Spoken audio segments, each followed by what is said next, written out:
Emmanuel Macron, en fait, pendant 5 ans, il a tout cassé. Il a cassé l'hôpital, il a cassé l'école, il a rien fait sur les aspects climatiques. Marine Le Pen, de son côté, elle n'a rien fichu. Elle était pourtant élue à l'Assemblée nationale. On n'a entendu sur aucun sujet.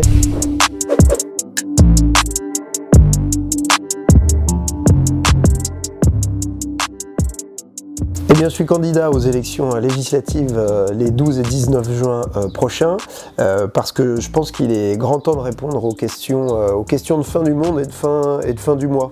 Fin du mois, on voit bien que tous les prix explosent, que ce soit l'alimentation, que ce soit l'énergie. Les gens ont de plus en plus de mal à faire face à leurs dépenses quotidiennes. Les salaires n'augmentent pas. Fin du monde, on voit bien le problème du réchauffement climatique, mais aussi tous les pesticides qu'on retrouve dans notre corps, le problème de la biodiversité qui s'effondre. Voilà, et on va de catastrophe en catastrophe.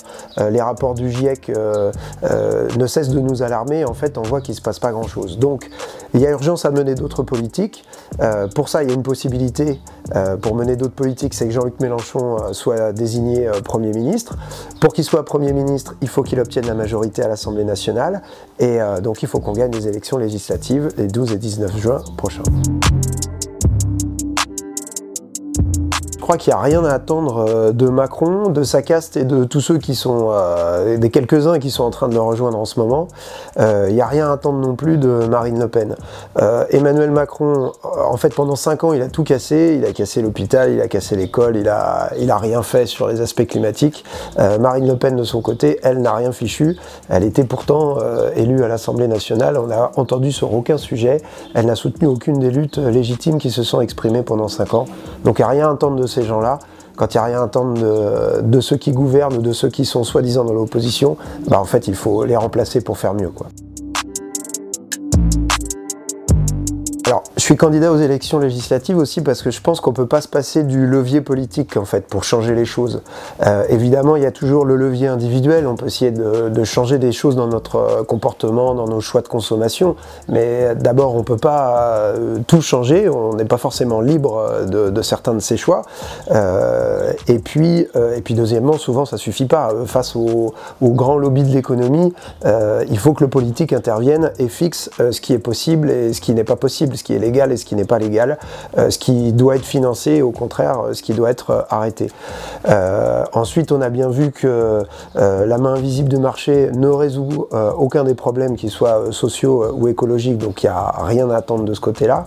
Et pour finir, il faut qu'il y ait des luttes sociales évidemment, et il faudra qu'il y en ait d'ailleurs quand on aura la majorité, pour nous aider, pour pousser dans le rapport de force face à ceux qui ne voudront pas du changement. Je pense en particulier aux grands patrons, mais à un moment, c'est quand même le législateur qui devra fixer, par exemple, l'âge de départ en retraite ou le code du travail.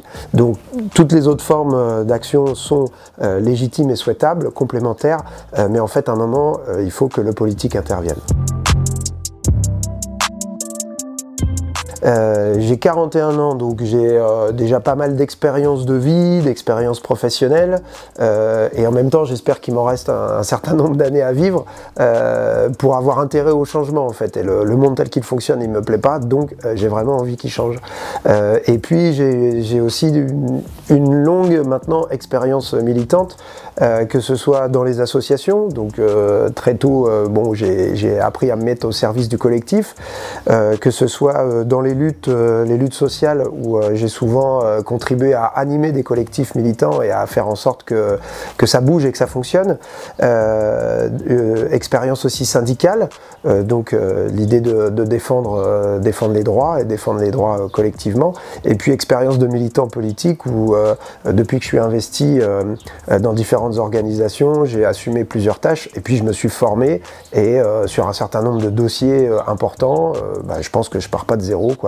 Voilà, je me sens prêt pour le mandat et pour exercer le mandat de député.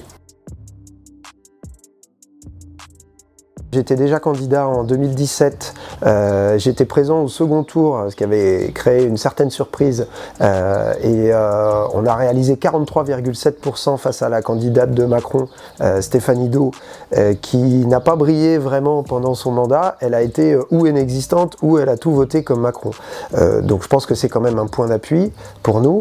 Le deuxième élément, c'est que Jean-Luc Mélenchon, au premier tour des présidentielles, a fini premier avec 35% sur la circonscription, loin devant Emmanuel Macron, quasiment 9 points devant, donc il y a vraiment une force qui est là. Et d'ailleurs, on l'a vu, on est retourné déjà en porte-à-porte depuis 15 jours, et on voit que les gens, beaucoup ont voté Jean-Luc Mélenchon, surtout dans les quartiers populaires où on va, ont été dégoûtés d'avoir à nouveau à faire le choix entre Marine Le Pen et Emmanuel Macron, et donc sont prêts à en découdre et à se remobiliser pour les élections législatives. Et ils ont bien compris l'appel de Jean-Luc Mélenchon quand il dit « élisez-moi Premier ministre », ils ont bien compris que ça passe justement par la majorité à l'Assemblée nationale, et donc à aller voter les 12 et 19 juin. Et puis le troisième élément, c'est quand même que depuis, on a réussi à fonder la nouvelle Union populaire écologique et sociale, ce qui fait qu'on avait déjà un collectif militant qui était très important avant cette échéance qu'on avait construit dans le cadre de la campagne présidentielle, et là maintenant on a des écologistes, on a des communistes, on a des socialistes qui nous ont rejoints, donc ce collectif ne fait que grandir, on va travailler ensemble et vraiment on y va pour gagner, on n'y va pas pour témoigner.